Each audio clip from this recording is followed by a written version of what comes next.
লা ইউমিনু আহাদুকুম হাত্তা আকুনা আহাব্বা ইলাইহি মিন ওয়ালিদিহি ওয়া ওয়ালাদিহি ওয়ান নাসি আজমাইন।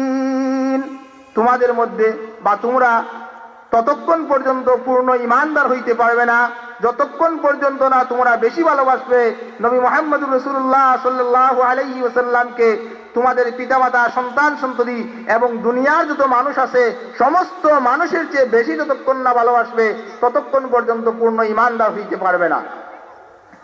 আমি আয়াতে কারিমা এবং নবী সাল্লাল্লাহু আলাইহি ওয়াসাল্লামের এই হাদিসকে সামনে রেখে আপনাদের সম্মুখে যদি আল্লাহ তাবারক ওয়া তাআলা আমাকে তৌফিক দান করেন তবে সামান্য আলোচনা করার চেষ্টা করব। আল্লাহ তাবারক ওয়া তাআলা সমস্ত মানব জাতিকে সৃষ্টি করেছেন শুধুমাত্র তার গোলামির জন্য। কোরআন মাজিদের মধ্যে রব্বুল আলামিন বলেন, ওয়ামা খালাকতুল জিন্না ওয়াল ইনসা ইল্লা লিয়া'বুদুন। আমি জিন জাতিকে আর মানুষ জাতিকে শুধুমাত্র আমারই ইবাদতের জন্য, আমারই দাসত্বের জন্য, আমারই গোলামির জন্য সৃষ্টি করেছি।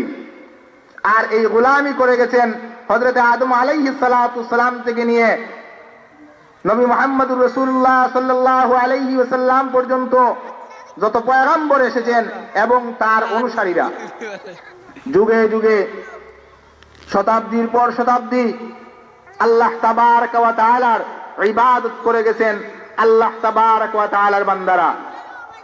আমরাও আল্লাহ তাবারক ওয়া তাআলার শুধু বান্দা নয়, আমরা আখিরি জামানার নবী, খাতামুন নবিয়্যিন, শফিউল মুজনিবিন, ফখরে দু আলম, দু জাহানের বাদশা, রাহমাতুল লিল আলামিন নবী মুহাম্মদুর রাসূলুল্লাহ সাল্লাল্লাহু আলাইহি ওয়াসাল্লামের উম্মত।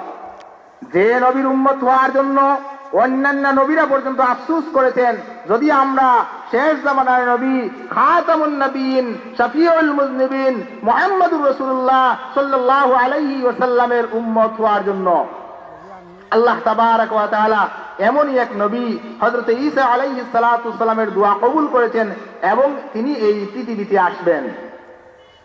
কিন্তু ইসলাম হযরত আদম আলাইহিস সালাতু সালাম থেকে নিয়ে খাতামুন নবিয়্যিন পর্যন্ত দিনদার, ইমানদার যারা আল্লাহ তাবারক ওয়া তাআলাকে ভয় করে আল্লাহর ইবাদত করতে চায় তারাই নবী এবং রাসূলদের পুরোপুরি অনুসরণ করেছে। শুধু তাই নয়, আল্লাহ তাবারক ওয়া তাআলা 104 খানা আসমানি কিতাব নাজিল করেছেন। সমস্ত কিতাবগুলোর প্রতি মানুষ আনুগত্য প্রকাশ করে আল্লাহ তাবারক ওয়া তাআলার ইবাদত করেছে।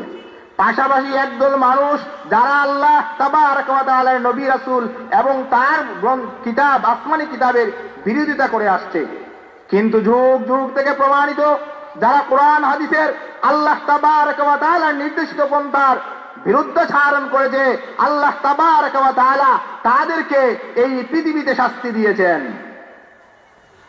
আল্লাহ তাবারক ওয়া তাআলার হাবিব নবী হযরত নূহ আলাইহিস সালাতু সালামের অনুসারীরা যারা তাকে অনুসরণ করেছিল তারা মুক্তি পেয়েছিল, আর যারা তাকে অনুসরণ করে নাই তাদেরকে আল্লাহ তাবারক ওয়া তাআলা মহাপ্লাবনের মাধ্যমে ধ্বংস করে। তার কিছু মানুষ হযরত লূত আলাইহিস সালাতু সালাম